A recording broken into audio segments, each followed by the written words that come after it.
Jack, you had deadbeat doubles. How'd that go? It was good. You got me with mouth food. That's all right. I'll be okay in a second. And, you got that edit button. Oh, definitely. Nom, nom, nom, nom. Deadbeat Doubles was good. It was the first time that I ran it since I had stepped away and Craig Henninger took it over for a good long stretch. And the timing was right for me to get back and do it because I'm ready to get back and do it. And really feel like, I need something to get me out of my house and out to the course a day a week. And that does that. And also, Craig's returning to a closer to full work schedule. So he doesn't have necessarily the days to do it either. So it's pretty seamless. I swapped in. We got 9 for Deadbeat Doubles. And we're going to try and grow it from there. I'm kind of messing around with the idea of a handicap singles league, which I don't know if I would replace Deadbeat Doubles with it or try to find something that's just, I would like to run the thing, whatever it is, that's like most approachable for everybody to come and do and enjoy.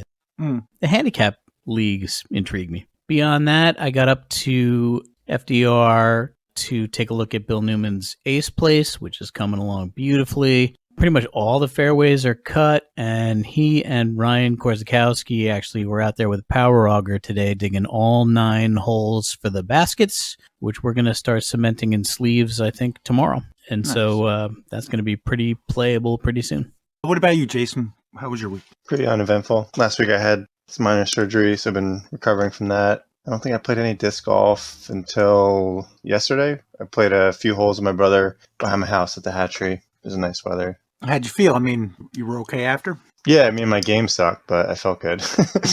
He almost got $20. We always have to bet because we're brothers and we're competitive. So we do a $20 bet every time we play. And we actually had a playoff. He was up by 2 strokes coming into the last hole, and he just messed up and then took it in the playoff. How many holes did you play initially? We played 9. Okay, so you ended up playing 10. Yeah. What about you, Jamie? How's your week? My week's been pretty busy. I stopped at a couple different places and looked at some potential disc golf courses. And yesterday I had a work day where we cleared about 2.5 of the new holes at Moreau. So lots of work, lots of forward progress, lots of fairways that I will never have to clear again. How's your week, Pat? You caught me off guard there. No one ever asked me how my week was. No, pretty quiet. Can't complain. Uneventful. Disc golf wise, nothing. All right. Well, here you go, Jack. If you noticed, I've been doing like one bonus question. It's your turn. Oh, it's my turn. Yeah, I was wondering when that would happen. All right. Bonus trivia question. Which solo artist also had top 10 hits in the UK with Queen, Mick Jagger, and Bing Crosby? Which solo artist also had top 10 hits in the UK with Queen, Mick Jagger, and Bing Crosby? David Bowie. Is the Bowie a disc? Yes. Lone Star Discs, February 8th, 2021. 2 points early and often. Did you know that was a disc? No, I didn't. I just didn't want to be on the shitty end of it not being a disc. Yeah. But you know what?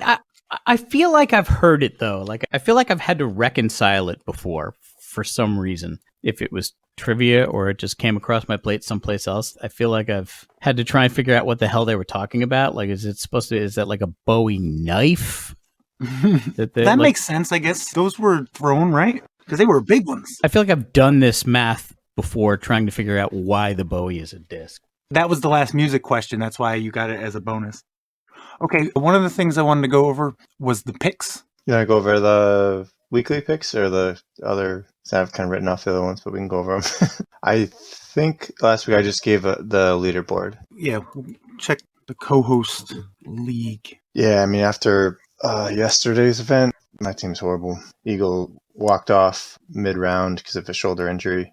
Oh, really? Yeah, so he's probably out for a while. Yeah, he said he's going to be starting a care plan in May. It's not even going to be completely immediate. But it looks like we're tied for 4th. Just saying. So all of us?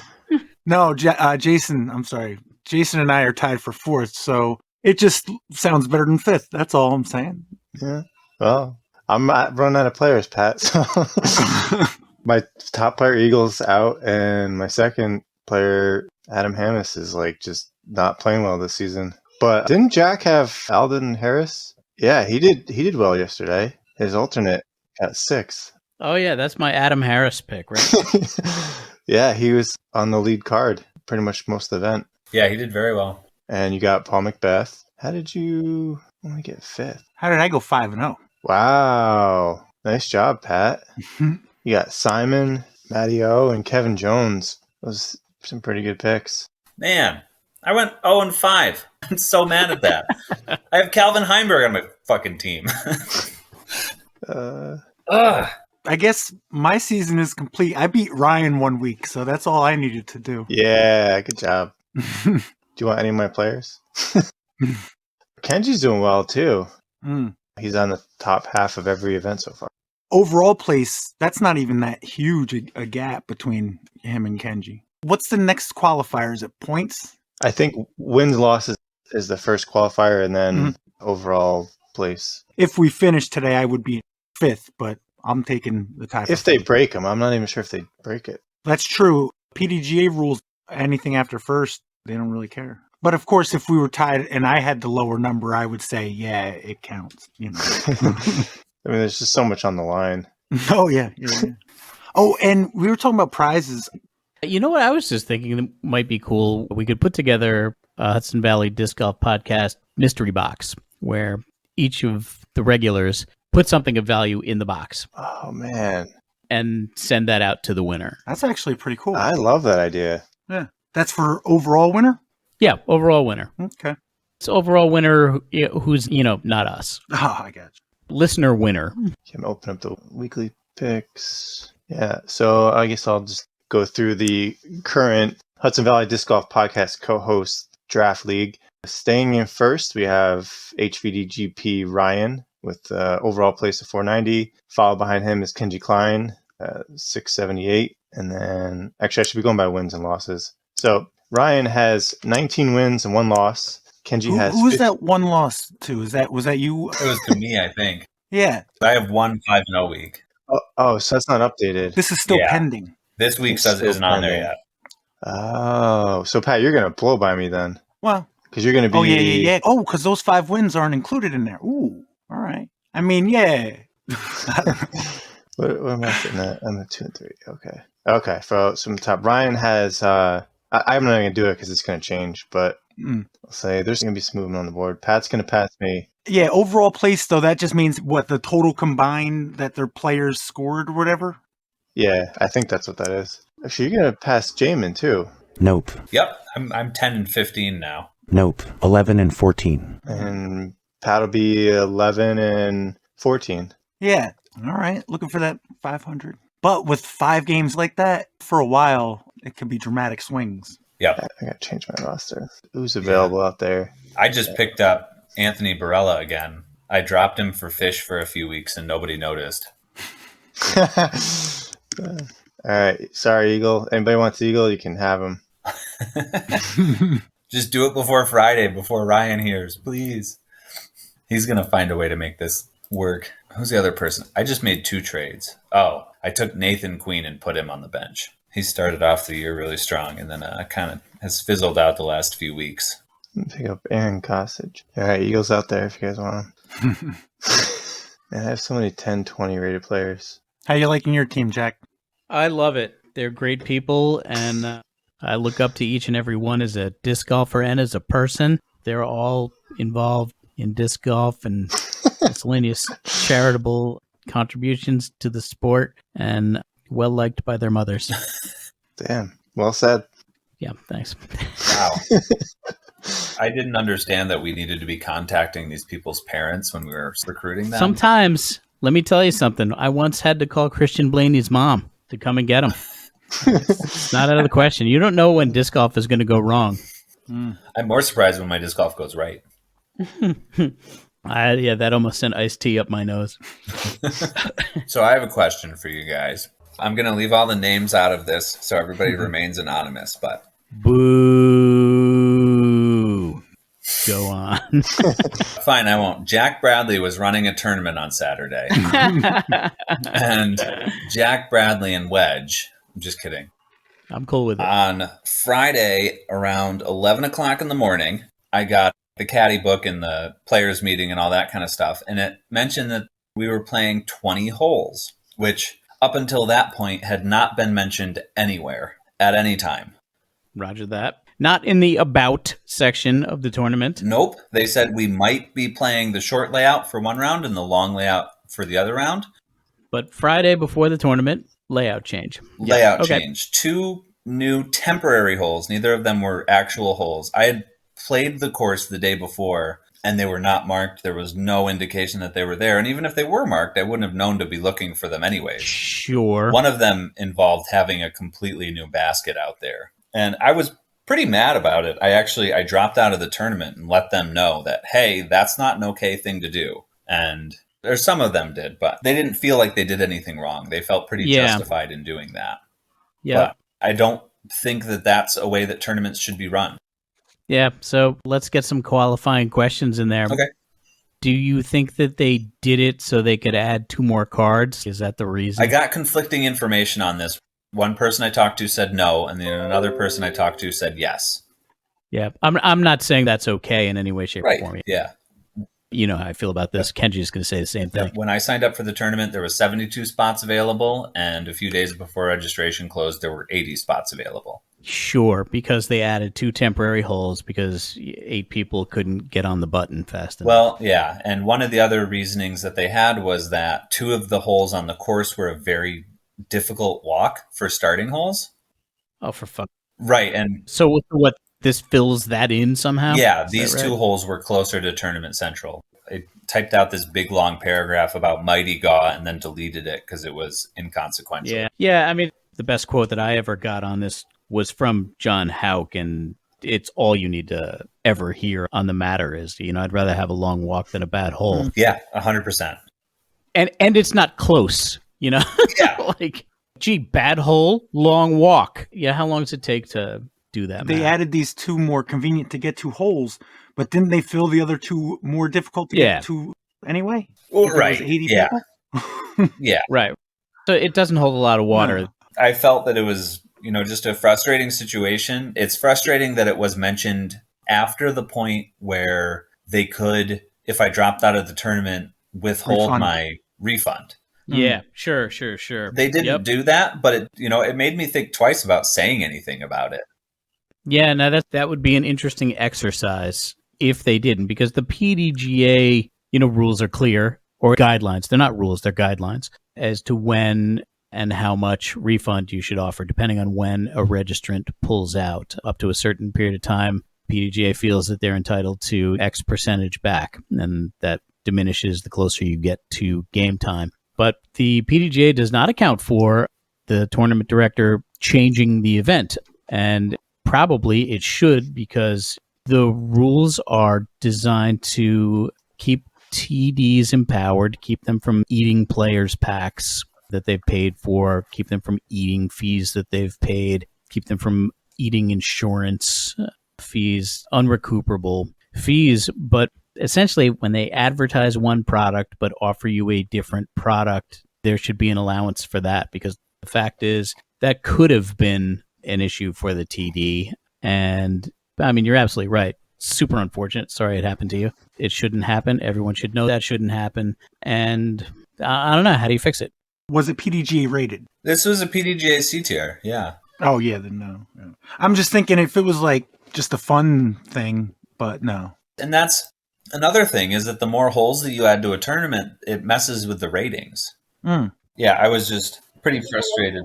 The only other thing I could think is if they were permanent holes, and there was, but even that, I can't see why they would start it at 18 and switch it to, like Long Island has 20. Yeah, they have 21 holes or whatever. Yeah, so if it was something like that where, we're going to open up these other 2 holes, at least hey, those were existing holes. I could have practiced those at any time.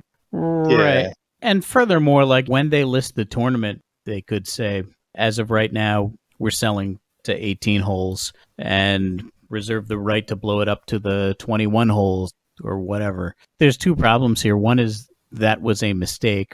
The other problem is they don't know it. Right. I think that we're just in a place right now where there's so many disc golfers that those things don't get noticed. Yep. Unless some jerk like me says something about it. Right. we're still in the place that I would say like most disc golfers in that tournament are going to be the more the merrier. There's 8 guys that are thrilled that they did that. There's a certain percentage of people who just don't give a fuck in any way, shape, or form, and they think, great, they got 8 more guys, and they got my buddies in. They got these guys who wish they should have been able to play in. And not a lot of thought is going to go towards the player who treats it like it actually is, which is, you've signed up for one thing, and now you're being asked to play something else. Yeah, it's interesting. I told them that if you guys have the layouts posted next year, I will 100% be signing up for this tournament again. Yep. But, it's just, I don't know. It was a pretty frustrating thing for me. I'm sure it was because you bailed without traveling on Friday? Yes. Yeah, okay. I did practice the course the day before. Okay. So, you were not uninvested. yeah. It's wrong. It's the wrong way to run an event, in my opinion. You're going to get some other opinions that say, TDs should be able to do whatever they want to do. I'm anti-ghost groups, and I'm anti-temp holes. 72 is enough people. Or if you started the thing off as, we're going to run fivesomes, I'm fine with that too. My exclusive problem with this is that they told the field on Friday before Saturday. Yeah. No, 100%. If they had told me 2 or 3 weeks in advance, I would have been fine with it. Yeah. But yeah, just finding out on Friday, that was frustrating. Yeah. Obviously, I think it's frustrating enough to not play the event. Yeah. Mm-hmm. It's not the event I signed up for. Right. Just curious, when you played it that Friday, do you think the temporary holes were there, or do you think they put them in Saturday morning? I think they put them in Friday at some point. I played the course on Thursday. Oh, okay. They might have not put them in until Saturday. I don't know. One of them was to a completely different basket. This course has some long pins on it. And so one of them was just like a 100-foot shot from a made-up tee pad to one of the long pins. And then another one was a completely new basket. So the completely new basket was certainly not there. If there was some kind of flag or something marking where the basket was going to be and where the tee was going to be, I would have completely missed it because I wouldn't have even thought to look for them. But I'm pretty certain they weren't there. I do think there are reasons to add temp holes occasionally. I had to add a temp hole at the Moreau event I did last year because there was a bee's nest that was completely unpassable on one of the holes. Mm-hmm. Yep. So we just had to make a short little hole, and it was pretty simple. I set it up when I got there that morning because I didn't know the bee's nest was there until then. But that was, just something that we had to do because I didn't want everybody in the field to get stung. But that was not the case. It was all of the other 18 holes were completely playable, and they were just adding these ones because of the walk issue and possibly to add more players. Bummer. Yeah, no, if anybody's listening to this wants to run tournaments, you need to advertise what you're going to be doing well ahead of time. And that's all. You said a week. Like if they'd given you a week, you probably would have handled it. Yeah, a little bit more notice it was less than 24 hours until the tournament started. Yeah. I'm so weary of yelling at people about this. Yeah. It's not stopping me. It's not stopping me. I feel like at this point, tournaments need to be looked at as businesses a little bit more, not in the way that you need to be making money off of them businesses, but you need to be running something that's worth coming back to. If you go to a restaurant, you order pancakes and they give you waffles and they say tough noogies, it's basically the same thing, enjoy it. You're not going to go back to that restaurant. Right. The fact is tournament directors want that. I don't care who they are. First-time tournament director, guy who runs one a year and always has, or guy who runs 12 a year. They all want to put on a good event. That's why they're doing it. It's not like there's money in the game. They're not doing it for Jeeps and boats. Even if it didn't sink in with them on Friday when you cancel. I'm glad you canceled. I'm glad you told them why. I think it's hard for people to react at that point. It may be really hard for someone to understand why they might be wrong in that spot. There's a pretty good chance that they thought they were doing a tremendous service by adding those holes. Oh, certainly. Nobody's going to do something if they think it's the wrong thing to do. Right. I think it's important to keep talking about it because people like you don't talk about it and just sit back and say it's okay. Then I don't think events reach that pinnacle that you're talking about where it's being run like a business and it's being run professionally. Really what you mean is professionally. Yeah. And so, yeah, worth talking about. Yeah, I think it's just part of the growing pains of the sport, but it is really important to consider that kind of thing and that your actions do have consequences, and invariably any change is going to benefit locals. Any change like that is going to benefit the people who have the ability to practice the course more Sure. readily than the people who don't. There are reasons why it's wrong. It affects ratings, affects traveling players more than it affects local players. These are things that more established, more seasoned TDs take into account for every choice that they have to make. Because the 5 guys that helped you conceive the hole, maybe mow the lawn, put the stupid thing in, have an advantage over the rest of the field. It's a weird little advantage, but it's an advantage.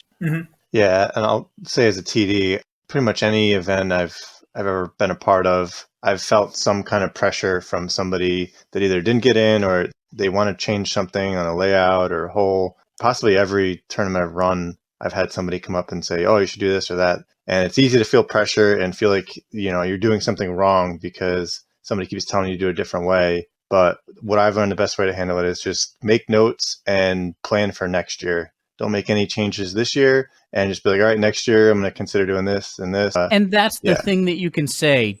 Pressure can come at you from anywhere. It can come at you from some fairly high level pros who are critiquing what you're doing.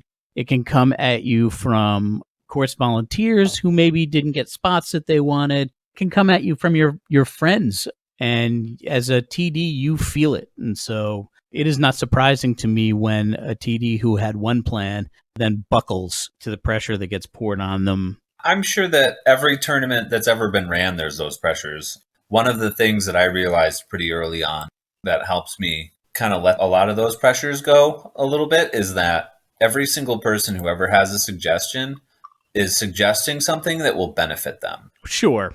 More often than not, yeah. Nobody's sitting there going, man, I can only throw 250 feet, but you should really make this water carry 275 feet, Yeah, maybe don't put a dump out to the left at 180.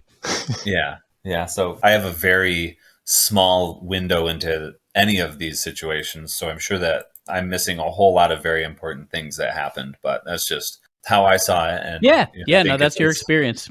It's good that it's out there. It's the only way that it's ever going to get into anybody else's conversational sphere, echo chamber, or whatever, where next year they look at it. As you say, all they had to do for you is like next year, tell me a week in advance, maybe put the damn things out there so I can practice it when I come up on Friday. Yeah. I think that golf is a game where you need to be prepared, and it's frustrating when that's not even possible. But anyways, sorry for taking up like half an hour on that, Pat. No, that's That'll cut it down to 5 minutes. Yeah, Pat's only giving you 30 seconds. And then he's going to put like baby crying noises after. It's just me saying, I'm mad. Wah. it gets tough to, somebody's got to be that guy. You know what I mean? Yeah. I feel like I'm that guy an awful lot, and I hate being that guy, but Yeah. I sympathize. And, as grueling as it seems to be getting to talk about it, like I still think it's important. yeah, I often consider myself the fun police. Not a position I want, but there are rules for a lot of good reasons. Absolutely. Yeah. I think the PDGA recently in the tour standards updated their standards chart to have a requirement for when courses must be ready for practice play. And since they just implemented it recently, I think they're a little lenient on the B and C tiers because there's no requirement. But nonetheless, if you want to run a quality event, you should model it after the higher tier PGA events. A tier requires 1 day. I think Worlds requires much more than that. And, the Elite Series and Majors are somewhere in between. But I would expect that as the PGA likes to change the rules, they'll probably continue to make B tiers more prestigious by implementing a requirement that the course has to be ready. And probably the only reason they didn't is because it's not going to be as noticeable as like the condition that Jamin had. But when it's ready, that means you have to have all your OB in place. You have to have any feature out there and ready to go. So they're probably a little lenient on it, but I wouldn't be surprised if they make B tier requirements, a day or more, maybe a couple days that it has to be ready. Yeah. And one of the things that this whole experience has made me realize is that we're going to change one of the holes at CTK for Whipple City. And we're actually going to change a few of the holes around to make some flow easier and also to add a little bit of challenge to one of the holes in a different way this year. So I'm hard at work making new tee signs for those holes and also making a course map that reflects those changes so that I can post those. Greg and I are looking at posting them on Wednesday. We're hoping to have practice baskets out in the new locations so that both versions of the hole are going to be playable for at least a month before the tournament. Something that I probably wouldn't have thought of quite as much if I hadn't just had the 20-hole layout dropped on me on Friday. I think I still would have gotten it done much sooner than the day before, but now I'm definitely making it more of a priority. I do want to go over the skip base leaderboard. Oh, yeah. We didn't finish that. All right, so I'm going to go to the weekly one. You going to commit to this? The mystery box? Yeah. I think so. Is this going to be a surprise, or can I announce something? Let's make it a surprise, and then maybe we'll do like a on-air unboxing of the thing. Yeah. Oh, I dig it. Yeah. It wouldn't be a physical unboxing, but we can each sort of, paint what we've put in the box. Very cool. I have something in mind for it. Yeah, I love the idea of a mystery box. I'll commit to doing that, and if you guys do it, then that's awesome. Yeah, I'm sure each of us has something cool we can stick in there. Yeah, we just got to figure out a way to get it together so it's in one box. Right. Which a lot of us can hand it off, and I can always ship it to somebody or other. Yeah. We'll publicize it. Maybe come up with a post for the actual page and come out and say that the prize for the non-host winner of the Hudson Valley Disc Golf Podcast will be, a Hudson Valley Disc Golf Podcast mystery box, which will include a disc golf related item of value from each host. Yeah. It's awesome. Is it worth announcing on the podcast? I think you just did it. I think I just did it. Listener, I've done it. Get your picks in. And so right now, I think I covered last week, Jess was winning. She forgot to do her picks. Shame on her. So she dropped down to third. Ooh. So right now, top 5 and 5th, we have Mark Bryan. It's Monday night. He's running Colonial Acres doubles. And 4th, we have Blaine Mendriza, who's Iron Dies. If you follow him on Instagram, he does some really good work. And 3rd is Jess Lasasso, because she didn't get her picks in. And 2nd is Josh Wynn, who just got out of the emergency room. He had some stomach pains on Friday. Turns out it was his appendix. So he's home recovering from surgery. And in first place, Mr. Brian Bickersmith. Whoa. He's pretty knowledgeable at disc golf stuff. He's the guy that did the Dream 18 originally a year or two ago. Right. So we ripped him off. Yeah, he's been on the podcast. But we're ripping him off like really slowly. Yeah, actually. Brian and Josh, look at their drop score total is different than their actual total. That means they didn't drop a 0. So that's good on them. Yeah. All right, now they have something to fight for. Yeah. They're both very knowledgeable about disc golf personnel, players. And in fact, but like when we used to do the picks last year before we had all the skip base stuff, I would consult Josh Wynn because he kind of always kept track of who's hot and who's playing well. But now I'm competing against him and he's beating me, so we'll see. But he did also mention that his weekly Wednesday league is still on. He's not going to be playing, obviously, but he's going to still be hosting that. What happened? So this weekend, he had some pain in his stomach, which turned out to be his appendix. So he had surgery yesterday. His appendix was in his stomach. It turns out. I haven't got all the details, but yeah, required surgery. Sounds wrong. He's basing his recovery off, was it Matty O had the appendix surgery this year? It's like, well, if he came back in 4 weeks, then I should be good to play this event. But he'll be running his Paint Bureau Pro League Wednesdays. He won't be playing, but he'll be there to take money and give out badges. I don't know if you guys saw the badges that he came up with. They're pretty cool. Jason, after the Dynamic Disc Open, how many points did you have left in your allotted amount of points? I just changed it. Now I have 0. Really? Do you try to get to 0? Kinda, but I'm not gonna. You don't want to totally. Yeah. So 7's probably a lot. 7, you might be leaving something on the table. Although I'm pretty sure if you look at the maximum points you can get each week, I guarantee you're leaving a lot of points out there if you pick the people that are lighting it up. All right, 0. Did you guys watch the Jonesboro Open? I was watching the scores for the last couple holes. I was very happy to see Kristen just go out and destroy it. I think that's the most dominant FPO performance I can remember. Yeah. Her first round was like 1022 rated or something. Yeah, she averaged like 10:07 for the event, and she also had the hot round all 3 rounds. Just had to make her mad. Yeah.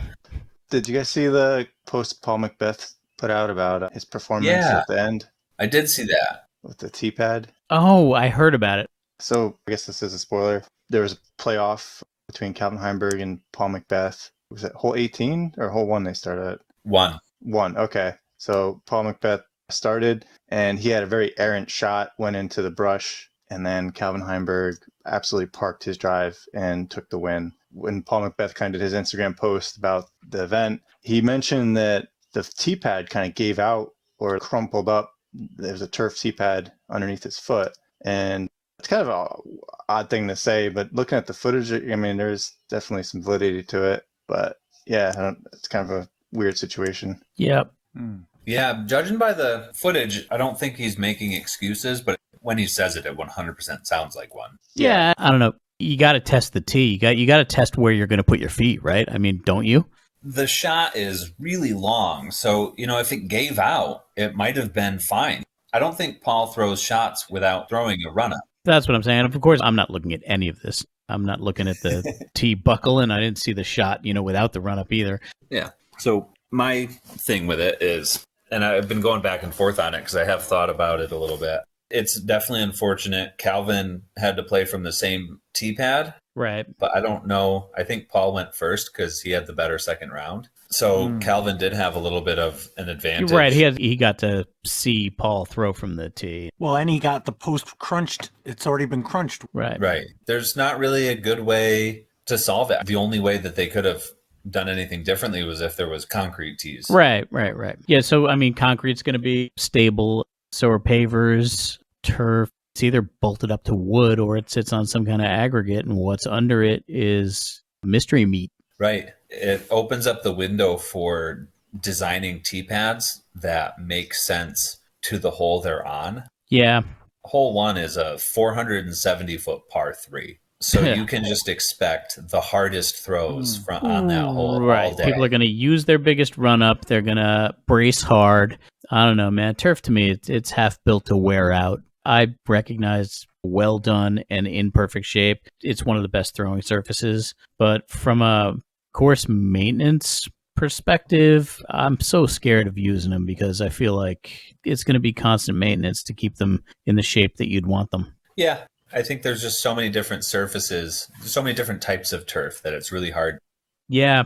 Anytime I've looked at it, like my eyes glaze over Yeah. with the different amounts of turf and like all the different varieties there is how can I tell that this one's going to hold up and what's the difference between this and this? And Some of them are super shaggy, and some of them call for different aggregates underneath them and then within the blades too. So like on a athletic turf field, you're not really standing on the turf. You're standing on the aggregate that's between the blades of the turf, and that needs maintenance.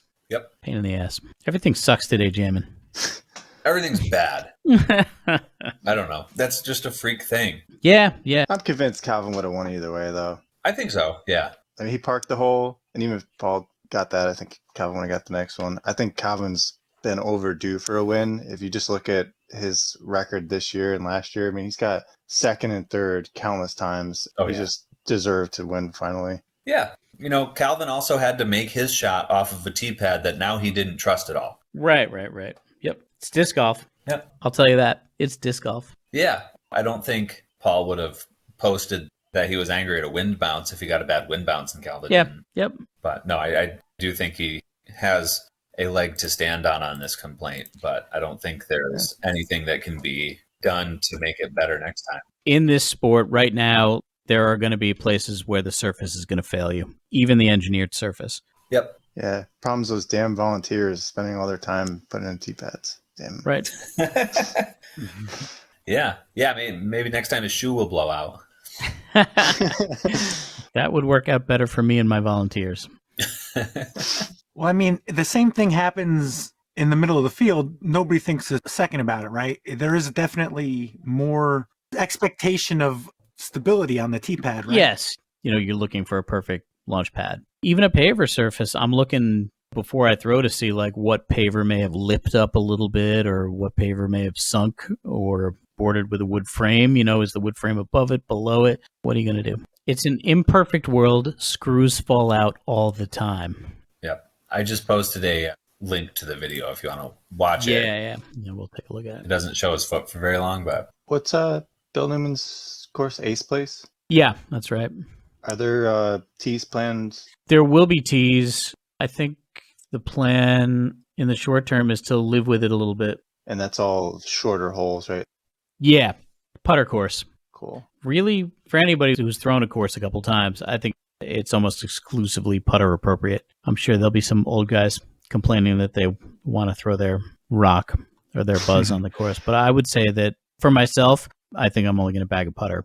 Is it a good warm-up course? For sure. You know what it's going to be great for? Nobody works on their game 200 feet and in. And if you want to have a serious golf game, from 200 feet and in, you got to be in two. Mm. This builds that in. You're playing par two off the tee to be competitive on this and to not feel like you've screwed it up. It's essentially, for us, a par two putter course. So in that way, it's for everybody.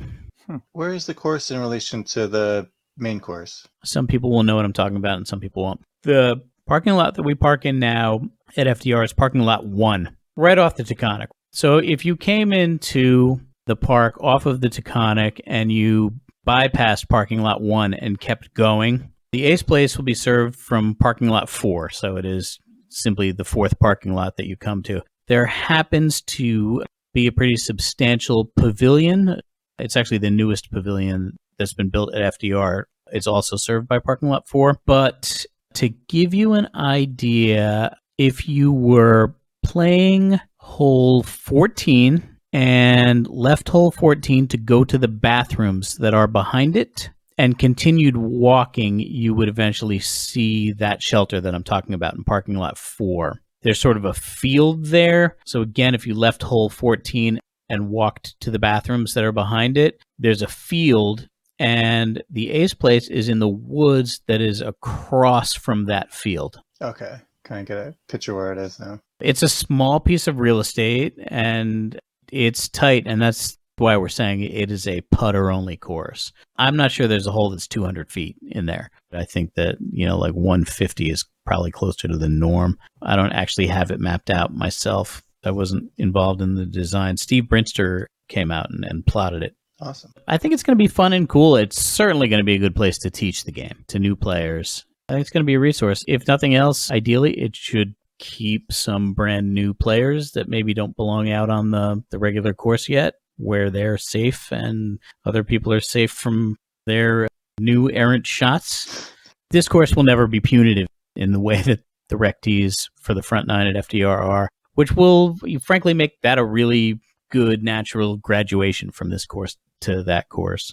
Cool. Sounds like it'd complement the FDR main course quite well. You sort of could step into this course if you wanted to. You're ducking out of the course, but you could play 13 and then cross the field to sort of play this course and then come into hole 14, or you could stick it in between hole 14 and hole 15 if you wanted to. I will say I don't think it really belongs in your round of golf, so it's a diversion. I don't think it's the sort of loop that's going to get factored into tournaments or anything like that, but it could still be a fun diversion in the middle of your round of golf. Yeah, and it Nice. caters to a specific demographic of disc golf players. Because you could put shorter tees in any course, but a course like FDR or a longer course, it's not going to be fun if you throw a 150-foot hole and then you have to walk 400 feet to the next one. Right, which is why we sort of abandoned the the rec tees for the back. Hole 11. Hole 11. Yeah, and 12 and 18 coming back.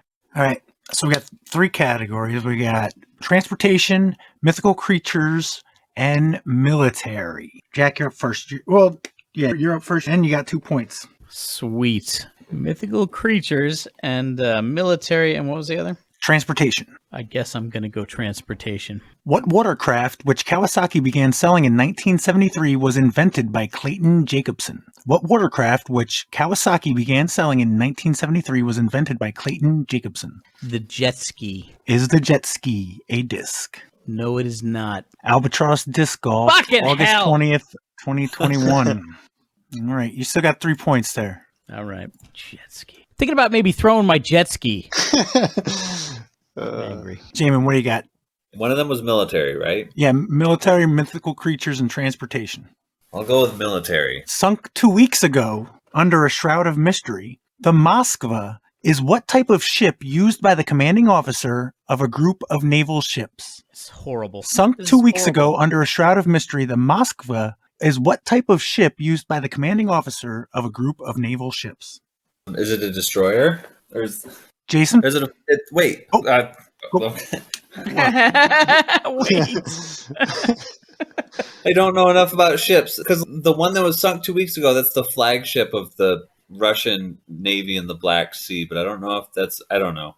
I'm going to stick to my original answer, but I think it's wrong. Jason, what do you think?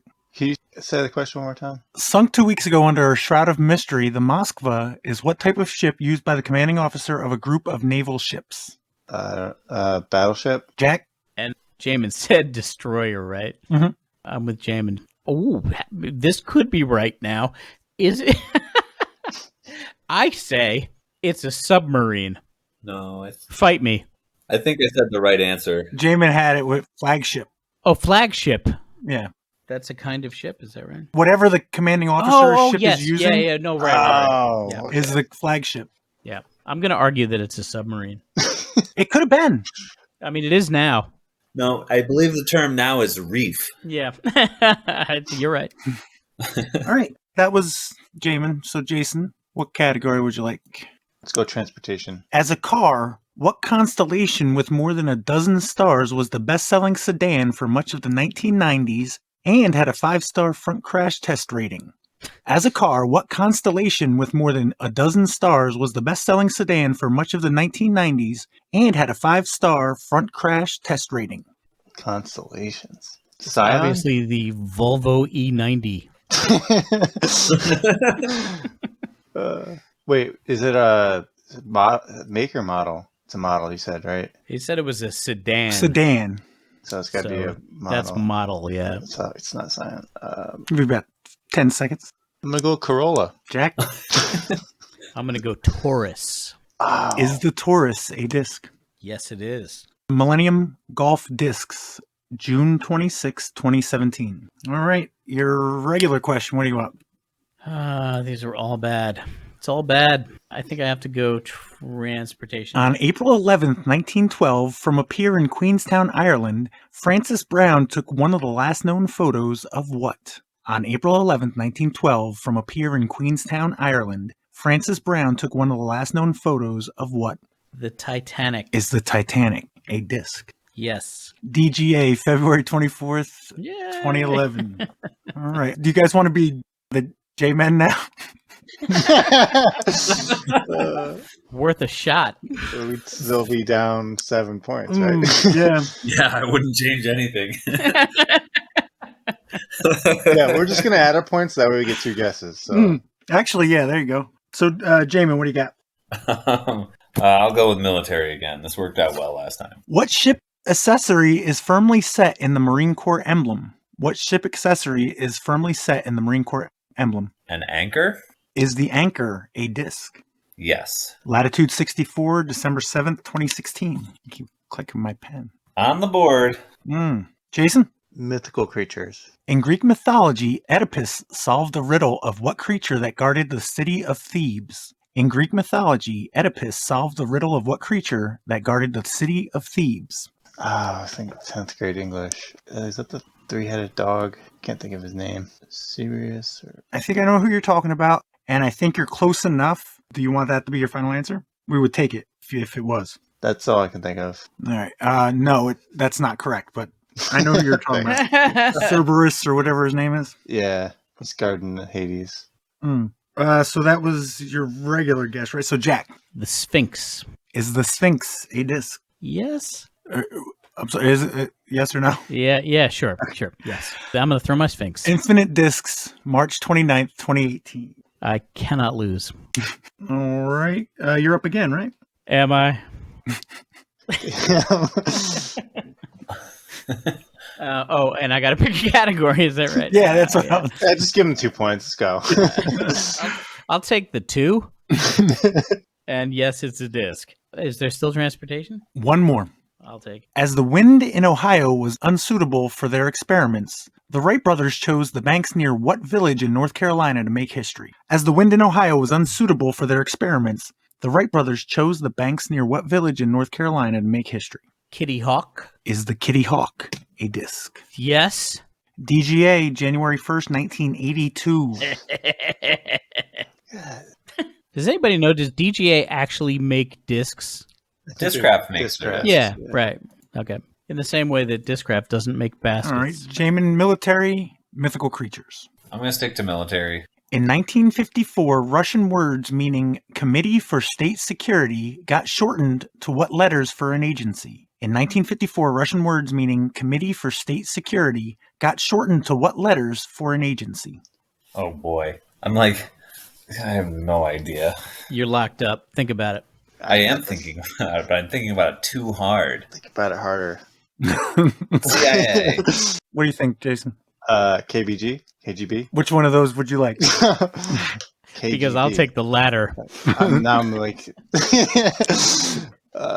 What did you say one more time? And now I'm like, I said it too many times in my head. It doesn't make sense. I'm going to just... I think it's KGB. Is the KGB a disc? Yeah, of course. Fly High Discs, February 6, 2015. All right. Nice. So what was stuck in my head was CSA, which was definitely not it. Yeah. I would like the KGB to actually be spelled KG, like CAGEY, and then like a big B. All right. Jason, mythical creatures or military? Military. What group was heading down the Atlanta highway looking for the Love Getaway in 1989? What group was heading down the Atlanta highway looking for the Love Getaway in 1989? Well, I'm thinking like Eagles, but that's not military. Heading down the highway. What was it? One more. Sorry, Pat. One more time. What group was heading down the Atlanta highway looking for the Love Getaway in 1989? Yeah, I have no idea. I'll just go Eagles. Jack, B-52s. That makes sense. is the B-52 a disc? I hope so. No, it is not. Damn. That only puts you at 12. And you're good to go again. I'm dropping out of this tournament. I don't like the extra holes you've added. I'll take military. All right. What word can be the sound that a cannon makes, a pole that holds a camera or microphone on set, or the horizontal pole which extends from the bottom of the mast of a sailboat? What word can be the sound that a cannon makes, a pole that holds a camera or microphone on set, or the horizontal pole which extends from the bottom of the mast on a sailboat? Here comes the boom. Is the boom a disc? I also hope so, yes. DKG Disc Sports, September 3rd, 2010. Here comes the boom. Jamin? Yes. Mythical creatures.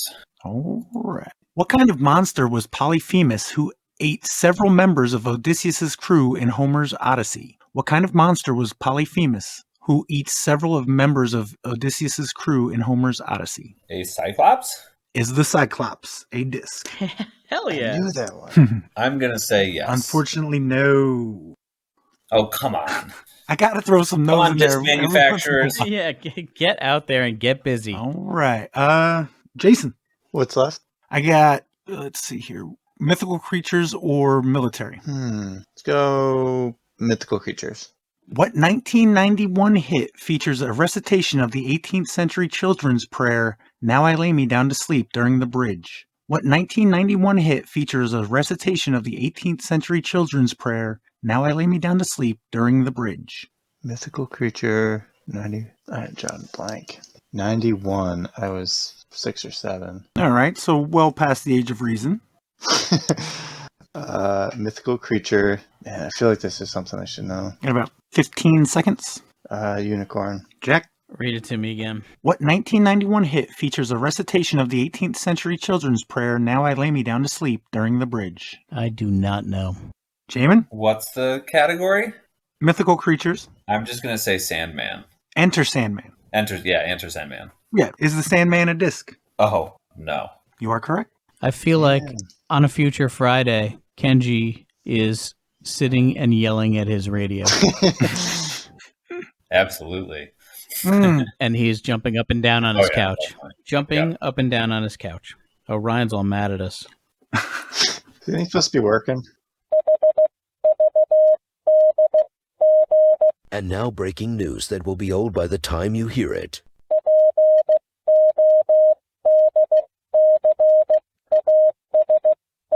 I don't know if anybody follows basketball, but the Celtics just finished a 4-game sweep of the Brooklyn Nets Wow. in the playoffs, which is pretty crazy, yeah. For that team to not get any wins in the playoffs is. Yeah.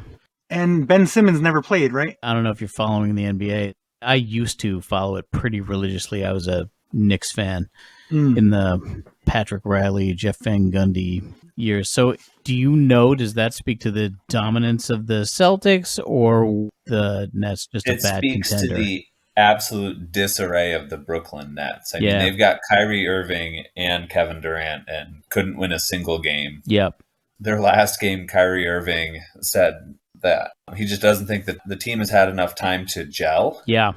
which has happened because Kyrie Irving refused to get vaccinated, and so he didn't play for the first 75% of the season. That's sort of a bad place to hang your hat, asshole. Yeah, and then he didn't take any blame for that. He's just Yeah. like, well, Yeah. yeah. Yeah, no, that's an utter shit place to hang your hat. Yeah, so is 0-4. Yeah. Yeah, good job. All right, so I got Jack at 14, Jamin at 5, and Jason at 2. I would pool you guys and do a final, but I think even doubled. Well, no. That would tie. Well, maybe we could. Up to you guys. You want to do a quick final question? I got nothing to lose. You guys are combined, the J-Men. I have everything to lose, but I'm willing to put it on the line. You get 2 guesses. Oh, I do? Jamin and Jason only get 1 each, Ah. but Jack gets 2. Fair? I'm a sporting type. It's your Cali shot. Right on. So does it count? What if I win It it all? depends. Does the ace count? Did you pay in twice? Let's say yes. Yes, I So did. just shoot me a message in Facebook Messenger. Jack, you got 14. You're wagering. The J-Men are wagering 7. So you know how it goes. The more you wager, you get it right, you get those points. If you get it wrong, you lose those points. Right. So you got to determine how you're going to wager that. So we could wager 7 each. Yeah, you guys, the J-Men can each wager 7. Jack has 14 to wager. Oof. Twice, though. Yeah. And the final question, according to my check this afternoon, what are Paul Macbeth's career PDGA earnings? Closest to the whole dollar. Over, under, doesn't matter. According to a check this afternoon, what are Paul Macbeth's career PDGA earnings? Feel like I actually looked at this for some reason a couple of days ago. Mm-hmm. Nah, I'm changing it now. It's overthinking. Okay, I've literally doubled my answer, so just gotta keep thinking about it more and more. Now I got to do math. Let's see here real quick. And how much do you wager, Jason? Oh, everything, of course. All right. Pulling it off at the end. Jason went 616,161 and 61 cents, which was the closest. Jack at 650 was the second closest. What's the right What is his answer? actual? Oh, I'm sorry. It is 626,096,09. That's including the most recent tournament. Because I had a different number last week. Because I had the same question if we got to it. Okay, so before I slip out, let me get this straight. Jason won? Well, no, the J-Men. The J-Men won. All right, It took 'em both at congratulations, the end. fellas. All right. Thanks, guys. Yep. I'm going to stop. See you guys soon.